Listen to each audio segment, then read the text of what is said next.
Bismillahirrahmanirrahim. Assalamualaikum warahmatullahi wabarakatuh. Apa kabar teman-teman semua? Kembali lagi berjumpa bersama saya, Minatul Maula, Sarjana Pendidikan, Guru Ahli Muda, Penata 3C, Bimbingan Konseling SMA Negeri 1 Suranenggala. Semoga teman-teman dalam keadaan sehat semua ya. Untuk kali ini saya mencoba berbagi atau sharing pemecahan masalah yang telah saya lakukan kepada kelas 12 MIPA 1, yaitu mengenai cara membuat keputusan karir. Pemecahan masalah ini berangkat dari hasil wawancara dengan peserta didik kelas 12 yang mana mereka masih bingung dalam membuat keputusan karir untuk masa depannya. Mereka belum tahu apa yang terbaik untuk dirinya. Ini anak-anak banyak sekali yang curhat ke BK bahwa, "Ibu saya bingung lulus SMA mau kemana. Ibu saya bingung lulus SMA apakah kuliah, atau kerja, atau nikah, atau bagaimana." Banyak sekali anak-anak dari tahun ke tahun mengeluhkan hal seperti ini terutama ketika menjelang kelulusan. Ya, kemudian berangkat dari hasil wawancara beberapa peserta didik itu, saya berinisiatif untuk memberikan layanan bimbingan karir. Ya, dan semoga dengan layanan bimbingan karir ini dapat digunakan untuk meningkatkan pemahaman peserta didik tentang cara membuat keputusan karir. Ya, saya berembuk bersama tim BK, layanan bimbingan karir, dengan topik apa saja yang bisa membantu mencerahkan peserta didik, dengan harapan ketika, telah diberikan layanan bimbingan karir ini, anak-anak mulai, bisa membuat keputusan karirnya setelah lulus SMA. Ya, alternatif solusi ini saya sampaikan kembali bahwa alternatif solusi dari permasalahan peserta didik, bingung memutuskan keputusan karirnya. Kami memberikan layanan bimbingan karir dengan strategi bimbingan kelompok, teknik diskusi. Diskusinya di sini adalah diskusi kelompok terfokus, metodenya ceramah dan diskusi. Oke, next. Ya, setelah dilakukan layanan bimbingan karir dengan, teknik klasikal, ceramah dan diskusi itu, ditemukan hasil, lumayan. Tingkat pemahaman peserta didik tentang cara membuat keputusan karir, setelah diberikan layanan bimbingan karir tergolong tinggi dengan persentase 75% dan kategori sedang dengan persentase sebesar 64%. Untuk rujukan solusi ini kami menggunakan, acuan POP BK 2016, kemudian kami juga menggunakan teori layanan bimbingan dan konseling kelompok dasar dan profil dari Prayitno. Kami juga menggunakan bimbingan dari teori dan praktek bimbingan kelompok dari Ibu Romlah dari Malang. Itu teori-teori itu yang kami gunakan sebagai acuan kami dalam memberikan, solusi membuat keputusan karir peserta didik kelas 12. Oke, ya ini sebagai gambaran yang telah kami lakukan terhadap peserta didik, eee, ketika sebelum memulai materi, peserta didik kami minta untuk mengisi skala pemahaman. Ini skala ini, dari hasil sharing dari MGBK, ini saya gunakan di klasikal karir ini. Nah, ini hasilnya. Setelah, mengisi ini kan sebelum diberikan materi ya, ini hasil anak-anak. Hasilnya lihat, ya untuk kategori rendah sebesar 48% dan kategori sedang 62%. Kemudian tahap berikutnya yaitu pemberian materi. Setelah peserta didik mengisi ini, kemudian kami berikan materi, untuk materi yang kami berikan berupa orientasi perguruan tinggi.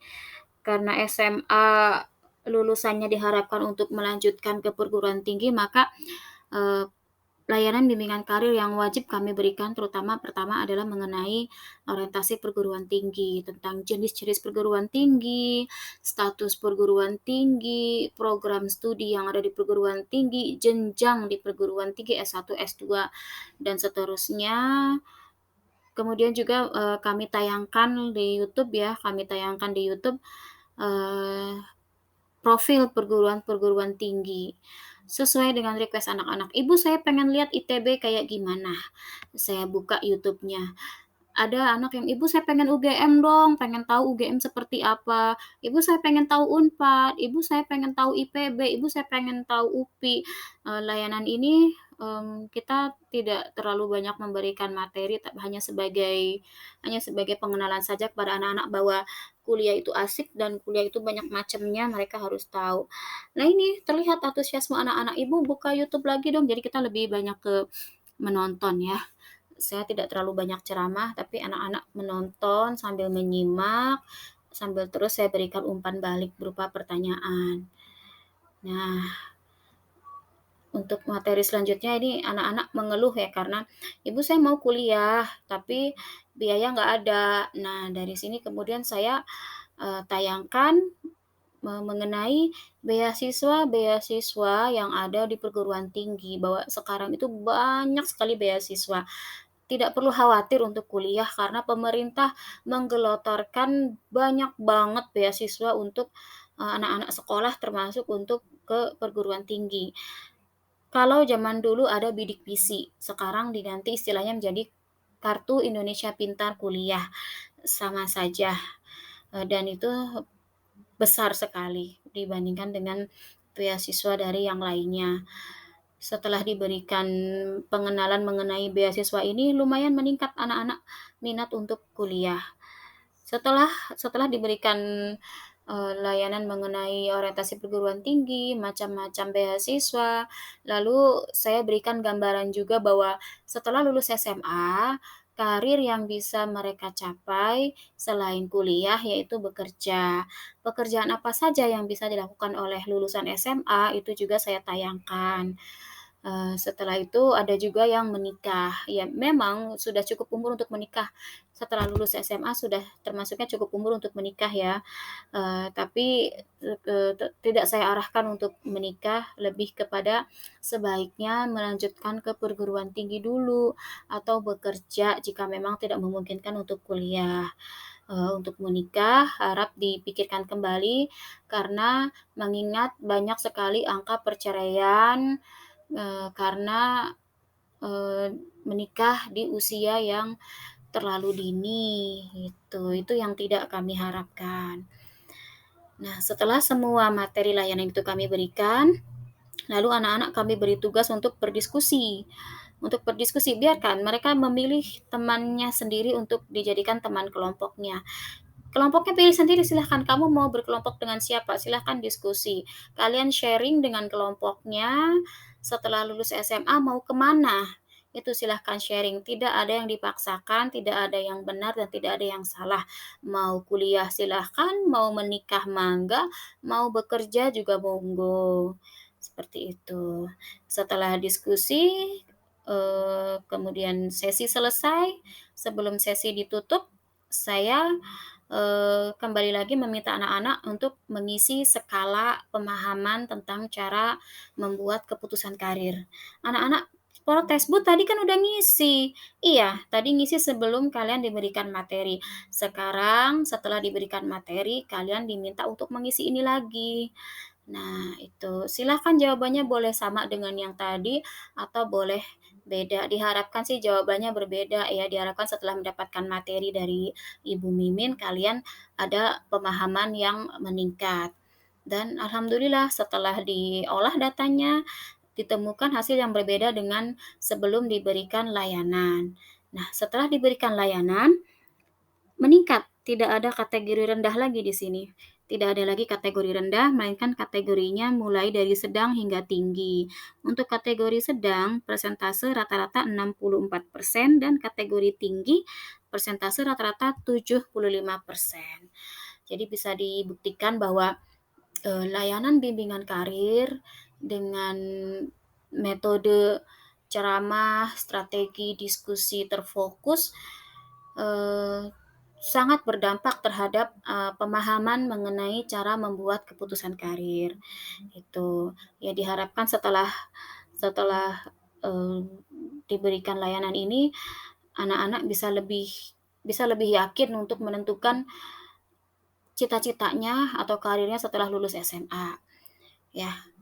Itu saja yang bisa saya sampaikan, yang bisa saya bagikan. Selanjutnya barangkali teman-teman berminat untuk materinya ini yang saya sampaikan, yang saya punya mengenai orientasi perguruan tinggi, beasiswa perguruan tinggi, karir setelah lulus SMA, dan lain-lain, teman-teman. Kemudian untuk PowerPoint-nya atau slide materinya yang saya sampaikan kepada peserta didik ada jenis perguruan tinggi, beasiswa perguruan tinggi, lulus SMA bisa ngapain aja, itu PowerPoint-nya. Nah, untuk skala pemahamannya, cara membuat keputusan karir juga saya punya, barangkali teman-teman berminat.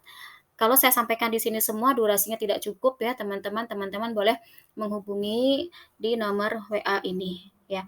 0877 2989 7498. Silahkan. Oke, itu saja. Terima kasih atas perhatiannya. Semoga bermanfaat. Wabillahi taufik wal hidayah. Wassalamualaikum warahmatullahi wabarakatuh.